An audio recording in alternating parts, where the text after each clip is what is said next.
Tere, mina olen Tanel Hirv. Käesolevas Hirvonomics osas arutleme meeste ja naiste vaadete erinevuse üle.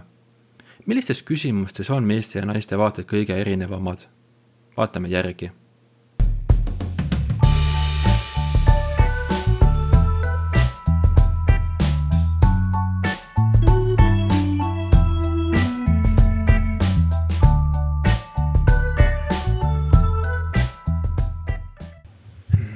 Meeste ja naiste vaadete erinevused.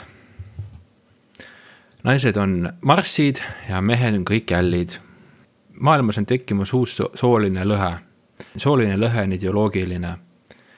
Nimelt on naised igas riigis palju liberaalsemad kui mehed ning see vahe on järjest kasvav. Me näeme seda nii Lõuna-Koreas, Ameerika Ühendriikides, Saksamaal ning Ühendkuningriigis. See teema on ka leidnud Eestis kajastust, et mida küll teha, et päästa mehed radikaliseerumise eest. Muudkui flirdivad konservatiivsete vaadetega ning radikaliseeruvad. Väga vähesed uuringud on läinud nagu detailidesse, et milles see radikaalsus seisneb, et kus see sooline lõhe kõige rohkem silma torkab. Ma leidsin väga huvitav uuringu Soomest. Seal on toodud 26 küsimust meeste ja naiste erinevuste kohta sotsiaalse õiglusega seonduvates küsimustes. See on üleriiklik valim, see on kergelt nooremate inimeste poole kaldu. See uuring avaldati ajakirja Scandinavian Journal of Psychology. Mida me nüüd teeme, on see, et me reastame kõik 26 küsimust soolise lõhe alusel, alustades kõige väiksemast. Nii, mida me näeme üldiselt on see, et nii mehed kui naised mõlemad usuvad, et bioloogilised erinevused on olemas. Nad usuvad ka, et feminism peaks edendama ka valgete naiste õigusi. Meestele ja naistele ei ole omane mustvalge maailmapilt, et iga tegu on kas rassistlik või antirassistlik, muid valikuid ei ole.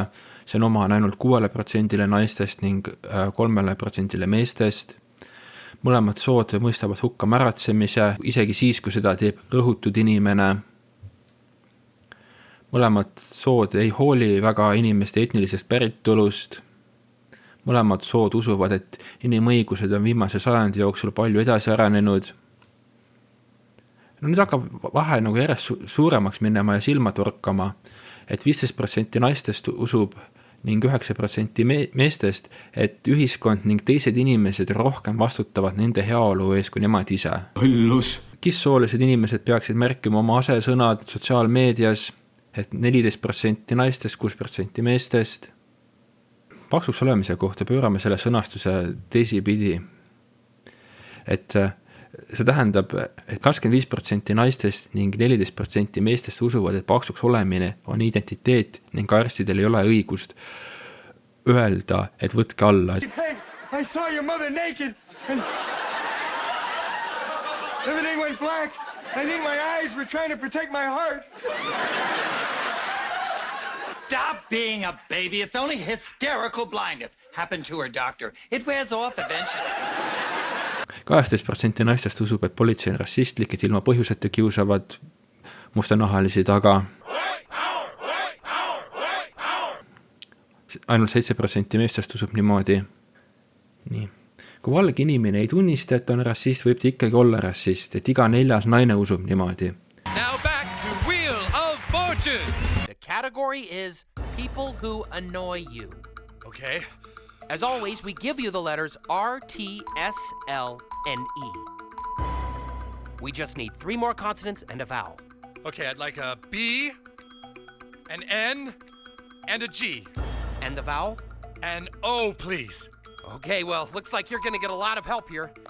Category is people who annoy you. Audience, keep quiet, please.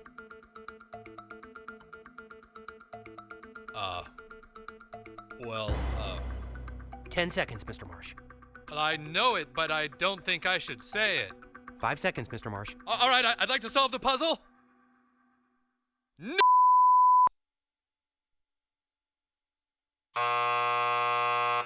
Huh?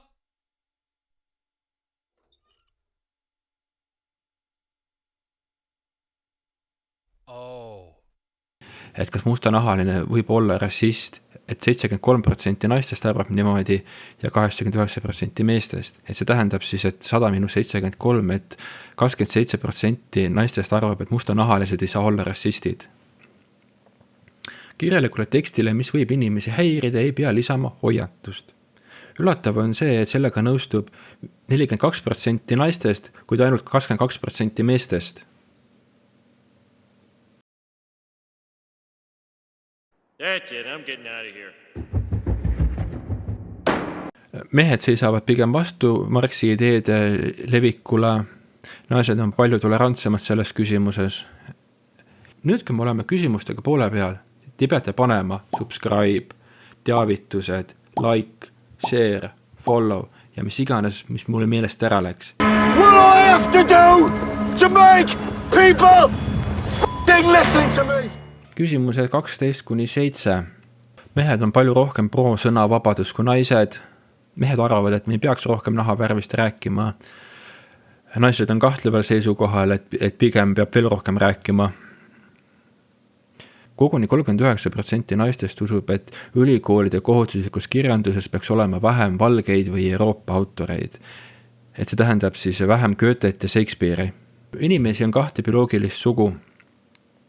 84% meestest usub niimoodi, aga ainult 54% naistest. See on väga huvitav küsimus ja see küsimus on 2 korda. Kui see küsimus oli sõnastatud niimoodi, meeste ja naiste vahel pole bioloogilisi erinevusi, siis olid kõik nõus, keegi ei vaidle vastu. Kui küsimus oli, et inimesi on 2 bioloogilist sugu, siis on protsendid täiesti erinevad. See näitab, et kui vastuvõtlikud on inimesed erinevate lobirühmade sloganite osas. Mehed arvavad, et me võime võtta teistest kultuuridest üle asju. Naised arvavad, et pigem ei tohi. 62% naistest arvab, et me ei tohiks öelda asju, mis võivad rõhutud inimest solvata. Et me ei tohi öelda asju, mis võib solvata. Iga asi võib solvata. Ma tahaks teada, kuidas suka asi päriselus välja näeb, et ei tohi öelda asju. Hi. Hey, I hate to rush you. I just wanted to see how the speech is coming along. Well, I hate to brag. Who am I kidding? I love to brag. Yeah. It's fantastic, you know. Do you want me to give you some notes before you send it in? Why, send it in? What do you mean? The faculty committee needs to approve it after they check for microaggressions. The university has a list of stuff they don't allow speakers to say, to protect the students. From what, ideas? It's just the way that my school does things, Dad. Please, my grade is riding on this. Fine. Ladies and gentlemen. Okay, stop. You can't say ladies and gentlemen because it excludes those who don't identify as either. But those are the only 2 choices. No, not anymore. You just have to keep it gender neutral. Okay, please continue. Hey, everybody. America's the land of opportunity. I stand before you as... Stop. Okay, by saying that America is the land of opportunity, you are implying that everyone has the same opportunities. I'm not implying it, I'm saying it. If you live here and you work hard, you can succeed. That's how this works. Yeah, that one's on here too. It hurts the feelings of those who work hard and don't succeed.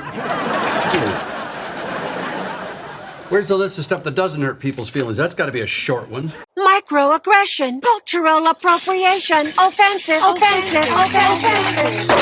Viimased 6 küsimust. Transnaised on naised. Mehed arvavad, et ei ole. Naised arvavad, et on ikka küll. Rassiline palgalõhe. Kui valgetel on keskmiselt kõrgem sissetulek kui mustanahalistel, on see rõhumise tõttu. Seda usub iga teine naine, ainult üksikud mehed. Kui transnaised võistlevad naistega spordis, ei aita see naiste õigusi. Mehed on selle väitega nõus, naised pigem ei ole. I am the strongest woman this state has ever seen. Any words for the challenger, Miss Woman? Good luck, Heather. Ühesõnaga iga teine naine pooldab seda South Parki Heatherit. Et kas valged inimesed on empaatiavõimelised? 68% naisi arvab pigem ei ole valged empaatiavõimelised, et ei suuda ennast asetada mustanahalise inimese olukorda. Meeste puhul oli see protsent tunduvalt väiksem. Aga nüüd lähevad vahed ikka väga suureks juba. Viimased küsimused. Naised arvavad, et meil oleks vaja rohkem safe space, turvalisi ruume. Everyone likes me and thinks I'm great in my safe space. My safe space. People don't judge me and haters don't hate in my safe space. Your safe space. Bully-proof windows, troll-safe doors, nothing but kindness in here. You might call me a pussy, but I won't hear you in my safe space. My safe space. Ning ainult 24% meestest nõustub selle väitega. Ma pakun, et see 24% ei käinud Soomes ajateenistuses. Mikroagressioonidele tuleb sageli ja aktiivselt vastu astuda. Naised ütlevad jaa, mehed ütlevad ei. When did being born a man become a crime? Well, according to the people of Illinois versus Baby Hayes, it was May 12th, 1992. Baby Hayes. And he was born naked. Nurse didn't like it, sued him for sexual harassment. They tried him as an adult, gave him the electric high chair. Kokkuvõtteks, et mis ma oskan öelda meeste õigustuseks, et flirtimine konservatiivsete ideedega... Miks sa siin kloostris elad? Vanemad panid pattude pärast. Mis patud need olid? Kallista mind natuke, küll sa siis näed. See mõni patt.